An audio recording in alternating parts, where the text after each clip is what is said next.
Hello guys, আসসালামু আলাইকুম। Welcome to Mahira cooking house. কোনো প্রকার চিজ ছাড়া, কোনো প্রকার ওভেন ছাড়াই ঘরে থাকা উপকরণ দিয়ে চুলা বানানো মজার একটি পিৎজা রেসিপি শেয়ার করব।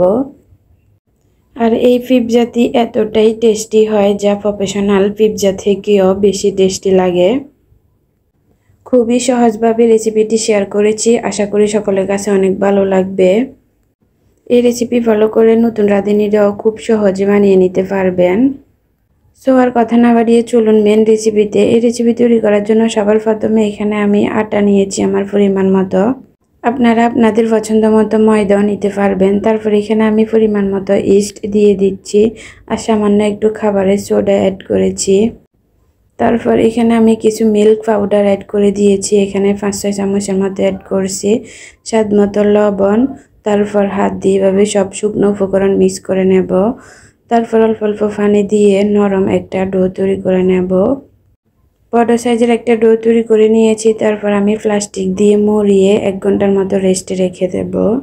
তারপর আমি এখানে চিকেন নিয়েছি আর চিকেনগুলো টুকরো টুকরো করে নিয়েছি। এখানে পেঁয়াজ, রসুন, আদা বাটা দিয়েছি আর স্বাদ মতো লবণ অ্যাড করেছি। তারপর 1/2 টিস্পুনের মতো লাল মরিচের গুঁড়ি, 1/2 টিস্পুন হলুদ, 1/2 টিস্পুন জিরা এবং ধনিয়া গুঁড়ো অ্যাড করে ভালোভাবে হাত দিয়ে মেখে মিক্স করে নেব। তারপর চলে যাব দ্বিতীয় স্টেপে। এখানে আমি একটা কড়াইতে পরিমাণ মতো ঘি অ্যাড করে দিয়ে তার মধ্যে 6-7 স্পুনের মতো আমি এখানে আটা অ্যাড করেছি।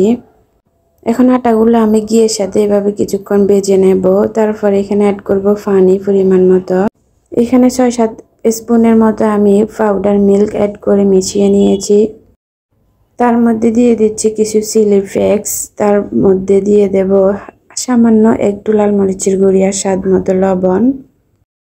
তারপর এভাবে নেড়ে ছেড়ে কিছুক্ষণ কুক করে নেব। কুক করতে করতে যখন ঘন হয়ে আসবে এই পর্যায়ে চুলার আঁচ বন্ধ করে নামিয়ে রাখতে হবে। আমি হোয়াইট সস রেডি করে নিয়েছি। তারপরে আবার কড়াইতে পরিমাণ মতো কিছু তেল দিয়ে তেলের মধ্যে আমি অ্যাড করে দেব আগে থেকে ম্যারিনেট করে রাখা চিকেন। গরম তেলে চিকেনগুলো দিয়ে নেড়ে ছেড়ে অনবরত এইভাবে ফ্রাই করে নিতে হবে।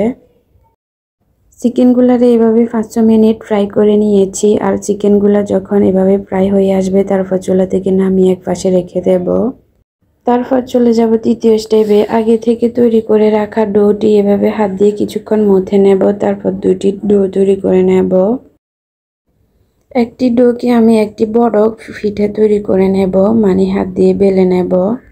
তারপর একটি স্টিলের থালার মধ্যে আমি হালকা একটু তেল ব্রাশ করে তার মধ্যে বড় রুটিটা দিয়ে এভাবে হাত দিয়ে চেপে চেপে রুটির সাইডগুলো এভাবে করে নিয়েছি। তার মধ্যে এবার দিয়ে দেব টমেটো সস আর উপর থেকে এভাবে কাঁটা চামচ দিয়ে কেটে দেব আর টমেটো সসগুলো ভালোভাবে মিশিয়ে নেব।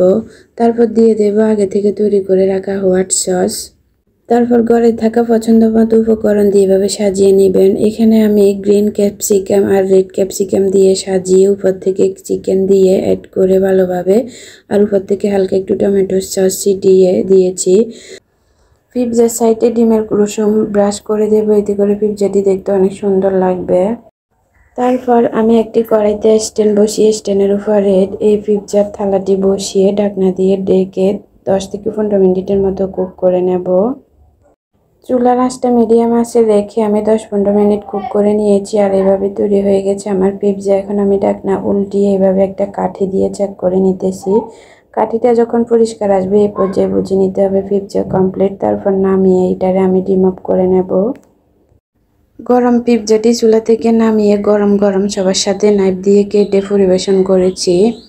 রেসিপি ভালো লেগে থাকলে ফলো এবং সাবস্ক্রাইব করে রাখবেন। পরবর্তী নতুন রেসিপি দেখার অনুরোধ রইল। সবাই ভালো থাকুন। আল্লাহ হাফেজ।